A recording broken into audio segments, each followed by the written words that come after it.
श्री शिवाय नमस्तुभ्यम। हर हर महादेव। शिव पुराण में भगवान शिव के स्वरूप के बारे में बताया गया है। किस प्रकार का उनका स्वरूप है, उनकी महिमा का गुणगान किया गया है। इसमें भगवान शिव को प्रसन्न करने की पूजा विधियों और ज्ञान से भरे आख्यान भी सम्मिलित हैं। हिंदू धर्म में भगवान शिव को त्रिदेवों में से एक हैं कहा गया है। भगवान शिव को महेश, नीलकंठ, रुद्र, महाकाल आदि नामों से भी पुकारा जाता है। हिंदू शास्त्रों में भगवान शिव को एक ऐसे देवता के रूप में वर्णित किया गया है जो बहुत दयालु और भोले हैं। शिव पुराण में भगवान शिव के जीवन से जुड़े सभी बातों को विस्तार से बताया गया है। शिव पुराण में 6 खंड और 24,000 श्लोक हैं। शिव पुराण 18 पुराणों में से एक है जिसमें भगवान शिव की लीला कथाओं और इनकी पूजा विधि सहित शिवलिंग की उत्पत्ति और शिव भक्ति से संबंधित कथाएं हैं। शिव पुराण का पाठ आप कभी भी शुभ मुहूर्त में आयोजन कर सकते हैं, लेकिन सावन के महीने में शिव पुराण को पढ़ना और सुनना बहुत ही पुण्यदायी होता है। शिव पुराण में चंचला और उसके पति विदुंग की कथा मिलती है, जिन्होंने शिव पुराण के श्रवण से शिवलोक में स्थान पाया। इन्हीं की कथाओं में शिव पुराण का महत्व का वर्णन भी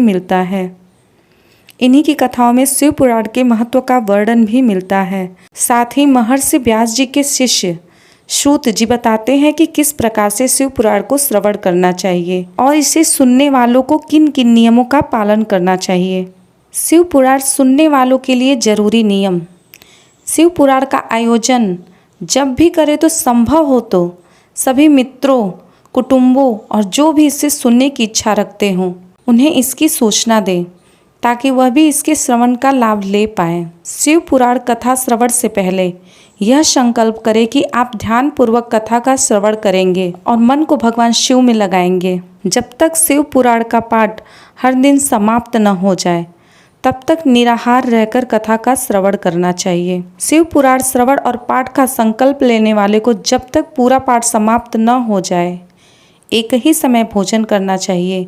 साथ ही भोजन सात्विक होना चाहिए।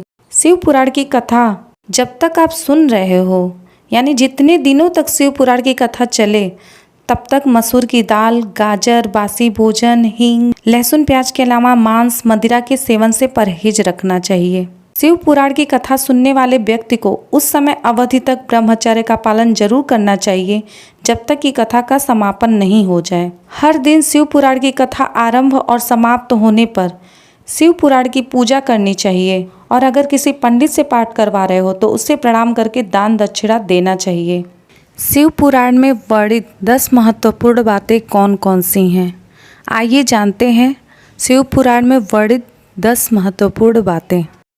पहला, मनुष्य को अच्छे मार्ग से धन संग्रहित करना चाहिए और संग्रहित धन के 3 भाग करके 1 भाग धन वृद्धि में, 1 भाग उपभोग में और 1 भाग धर्म कर्म में व्यय करें। इससे जीवन में सफलता मिलती है। दूसरा, क्रोध का त्याग। क्रोध कभी नहीं करना चाहिए और न ही क्रोध उत्पन्न करने वाले वचन बोलने चाहिए। क्रोध से विवेक नष्ट हो जाता है और विवेक के नष्ट होने से जीवन में कई संकट खड़े हो जाते हैं। तीसरा, सत्य बोलना। मनुष्य के लिए सबसे बड़ा धर्म है सत्य बोलना या सत्य का साथ देना, और सबसे बड़ा अधर्म है असत्य बोलना या असत्य का साथ देना। चौथा, निष्काम कर्म। कोई भी कार्य या कर्म करते वक्त व्यक्ति को खुद का साक्षी गवाह बनना चाहिए कि वह क्या कर रहा है। अच्छा या बुरा सभी के लिए वही खुद जिम्मेदार होता है। उसे यह कभी नहीं सोचना चाहिए कि उसके कर्मों को कोई नहीं देख रहा है। यदि वह मन में ऐसे भाव रखेगा तो कभी भी पाप कर्म नहीं कर पाएगा। मनुष्य को मन, वचन और कर्म से पाप नहीं करना चाहिए। पांचवा, सूर्यास्त से दिन अस्त तक का समय भगवान शिव का समय होता है, जबकि वो अपने तीसरे नेत्र से तीनों लोगों को देख रहे होते हैं और वे अपने नंदीगणों के साथ भ्रमण कर रहे होते हैं।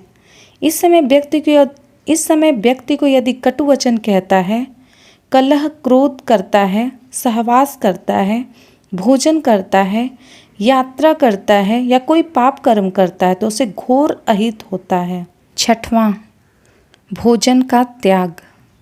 शिवरात्रि व्रत करने से व्यक्ति को भोग एवं मोक्ष दोनों की ही प्राप्ति होती है और महान पुण्य की प्राप्ति होती है।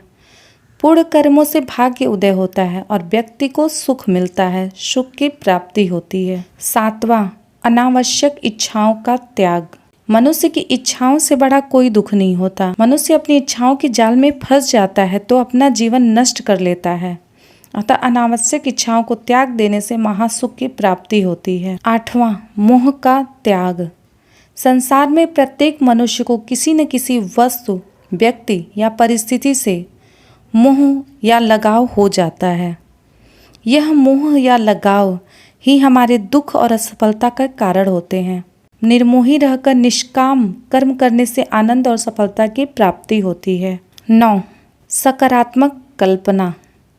भगवान शिव कहते हैं कि कल्पना ज्ञान से महत्वपूर्ण है।